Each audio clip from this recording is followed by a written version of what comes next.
राधे राधे महाराज जी, आपके चरणों में कोटि कोटि प्रणाम।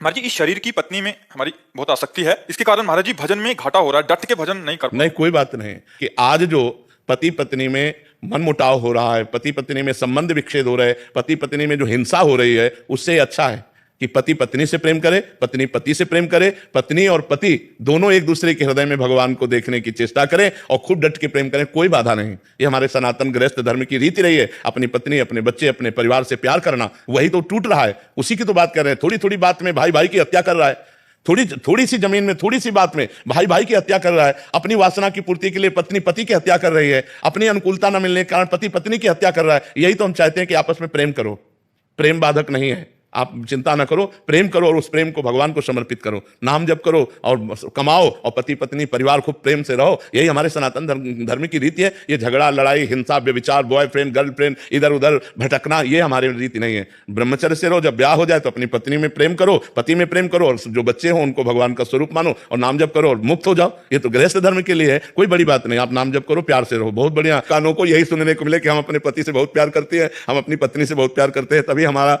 हृदय शीतल होगा। नहीं तो प्रायः ये सब जो गंदी बातें आ रही है हमारे धर्म का कलंक है। ये कलंक है, ये अच्छी बातें नहीं है। करण सिंह अटवानी जी, राधे राधे महाराज जी। महाराज जी, आप कह रहे हैं कि आप बच्चों को पढ़ाई कराते हैं, उसमें इतना इन्वॉल्वमेंट हो जाता है कि जो नित्य नेम है वो कहीं ना कहीं बाधित होता है, इसलिए असंतुष्टता और मरने के बाद क्या होगा इसकी चिंता महाराज जी बहुत सताती है मतलब। हाँ, बिल्कुल होना चाहिए। ये तो बहुत बड़ी बात है। हम तो प्रायः जो परिजन होते हैं उनको एक बात कहते रहते हैं कि आपको ध्यान है आप मरोगे।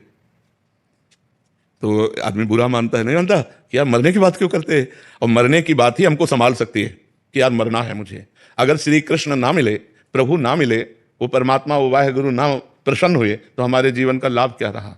हमारा जीवन व्यर्थ चला जाएगा। तो ऐसे अन्य समय नाम जप करो और जब पढ़ाई में इन्वॉल्व हो, बच्चों को पढ़ा रहे हो तो बच्चों में भी भगवान को देखो, उस परमात्मा को देखो और 6 घंटे पढ़ाई की, उसके बाद उसको भगवान को समर्पित कर दो। कि जैसे हमने 5 घंटे पढ़ाई कराई तो फिर 5 घंटे बाद हम हे प्रभु, हे करुणामय, हे वाहेगुरु, ये जो 5 घंटे हम विद्यार्थियों को पढ़ाते रहे, ये सेवा भी आपको समर्पित है। तो वो भी भजन बन जाएगी। कर्म समर्पण वो भजन बन जाएगा। और बीच बीच में नाम जप करते रहो। नाम जप निरंतर ना हो पावे तो जितना समय हमें मिले उतने समय को तो हम नाम जप में लगा दें और शेष समय को भगवान को समर्पित कर दें, तो हमारा टोटल समय भगवान में चला जाएगा। इसलिए हमें भगवत प्राप्ति हो जाएगी। और ये पीड़ा होनी चाहिए, पर ये पवित्र हृदय में होती, सबके हृदय में नहीं होती।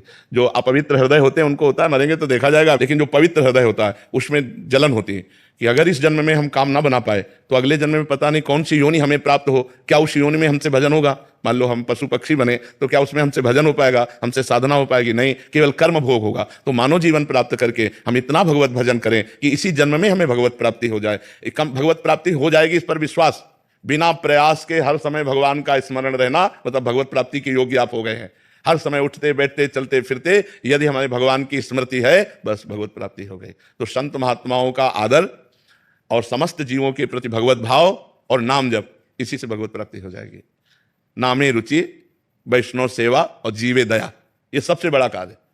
अगर जीवे दया और नामे रुचि और वैष्णव सेवा, संत साधु सेवा और खूब नाम जप और सबके प्रति परोपकार की भावना, बस भगवान की प्राप्ति हो जाएगी।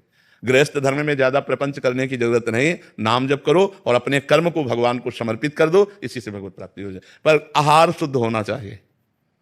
कई लोग भक्ति को तो करना चाहते हैं लेकिन आहार को नहीं सुधारना चाहते। आहार में जैसे मांस है, अंडा है, शराब है, ये गलत चीजें यदि आप खाओगे और सोचो कि हम भक्ति भी कर लेंगे तो असंभव।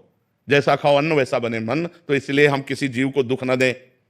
जो मांस है वो जीव की हिंसा है। तुम भले ना करो लेकिन खा रहे हो तो तुमको हिंसा का दंड मिलेगा। इसलिए आहार शुद्ध रखो, विचार शुद्ध रखो, अपने कर्मों को भगवान को समर्पित करो और नाम जप करो, तो गृहस्थ में रहते हुए भी भगवत प्राप्ति हो जाएगी।